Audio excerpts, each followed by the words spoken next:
பேர் வைக்க போறீங்களா? சல்மான் கான், ஷாருக் கான், விராட் கோலின்னு வைங்க. அடேய் தாய் மாமா தான் முதல்ல பேர் வைக்கணும். ஆமால அண்ணே வாடா புள்ளிட்டு வந்து பேர் சொல்லுனே. லே சுருட்டு மாமாலே நல்ல பேரா சொல்லுடா லே. சொட்டமுத்து சொட்டமுத்து சொட்டமுத்து. லே சுருட்டு மாமாலே ஏதோ வேற. யா தம்பி யாருற சட்டமுத்து.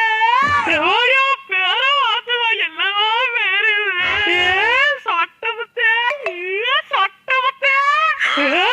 ஐயோ ஏங்க நீங்க வந்து பேர் சொல்லுங்க வாங்க. சொட்டமுத்து முத்து சொட்ட சொட்டமுத்து சொட்டமுத்து. சரிப்பட்டு வராது எதிர்ப்பு தெரிவிச்சிட வேண்டியதான். அடே இவனுக்குள்ள பேர் சொல்லாத மூஞ்சில ஒண்ணு அடிக்கிறான். ஒருவேளை பிள்ளைக்கு பேர் பிடிக்கலையோ? அதாங்க